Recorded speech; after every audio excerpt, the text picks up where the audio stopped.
Do you believe in free will? I used to be a hard determinist, someone who believes assuredly that there is only cause and effect, that there is no such thing as a will of any kind, that it's all an illusion. Now, as I stand before you in this beautiful forest, I confess that this is no longer the case, which my former self would really struggle to believe, I think. I thought that once I had discovered the truth of determinism, that there'd be no going back, that I saw through the lies and the illusion. But I really do believe that I was lost. And now I'm found. Who knows? Maybe I'll change my mind again in the future, and that's okay. But case in point, I will have changed my mind. So, why do I think free will exists? Well, I think it's obvious that it exists. And I don't need to go into complex philosophical treatises to demonstrate why I think it exists. I think that it's quite easily demonstrated.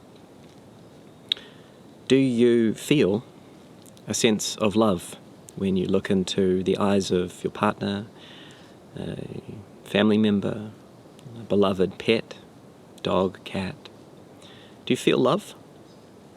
Oh, but that love that you feel, it's not real, I'm afraid. It's just hormones. It's just chemicals. Bullshit, right? You call bullshit on that because you know in your heart of hearts what love feels like, the felt sense of it.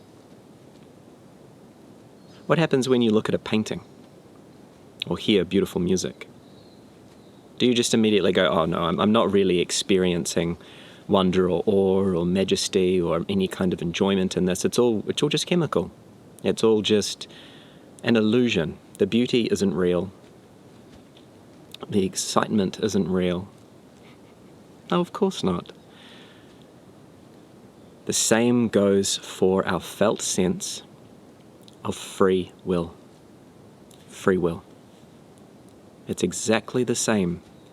Do you feel like you have a sense of being an agent in the world, of being able to enact your will?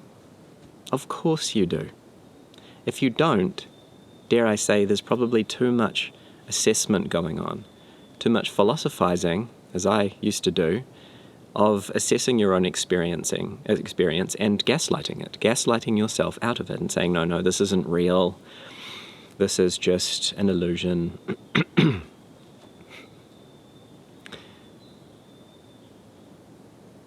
You see, this whole approach to determinism comes from reductionism. It reduces everything down to its perceived constituents. But here's the trick. Reductionism only works if we can explain everything. It can only work if we step outside of the thing by which we measure everything else, consciousness, which we can't. We can't by pure virtue of the fact that we use it in order to observe, in order to perceive. So what happens when you get down to the Planck length, which is sort of the quantum structure, the sub-quantum structure of the universe? And what happens when you zoom right out as well, until you get beyond the galactic superclusters and what have you? Physics, as we know it, as we define it, breaks down. Measurement, the ability to observe and measure in time and space itself, breaks down. So we have no idea what we're talking about. It's all defined in its own context. It is like circular reasoning. It is much like a religious person saying that the truth of their religion is revealed in their holy book. Why? Well, because the holy book tells them so. Circular reasoning. Reductionism is the same. It's no different. Why do we know that the universe is, structured from matter? Well, because we look at the universe and it tells us that. That's circular. There's no way of possibly being able to truly step outside of the thing and measure it. You can't. It's impossible. So, free will itself is predicated on that kind of determinism, on that kind of reductionism, rather. And reductionism itself, materialism itself, it's a non sequitur. It just doesn't follow. You can't define it outside of itself. And so we don't know. We do not know, and we might never know. It's quite likely that we can't ever know what reality actually is. This is such a materialistic way of thinking. We've put reductionism on a pedestal as if everything that we measure at the practical level takes precedence over our felt experience, that we begin to psychoanalyze all of our experiences and gaslight ourselves out of them. Now, I'm not saying that, psychology is wrong or physics is wrong. No, in their contexts, of course, they're ways of measuring phenomena, of course.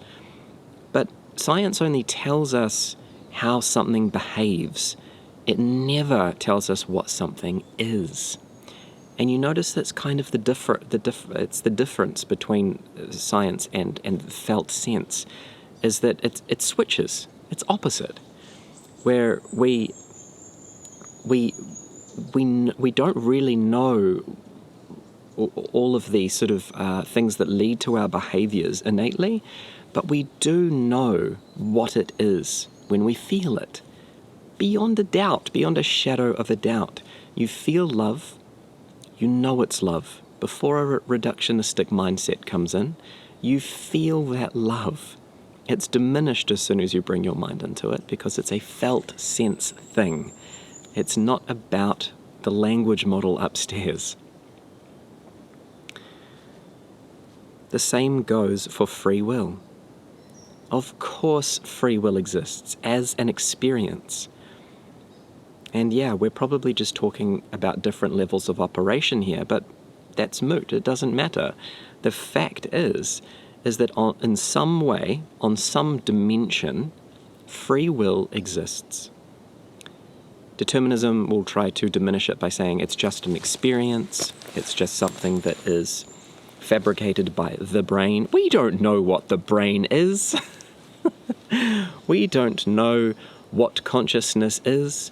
We don't even know the structure of reality itself, whether there is actually an objective world and a subjective experiencer, or just the illusion of separation between object and subject. We don't know. What we do know, the only thing we do know, is that there is something that is having an experience. Now, you don't need to invoke ideas of consciousness or mind for that, or self even. There is felt experience taking place. That is the truth. And honestly, I think that's the only truth we ought to pay attention to.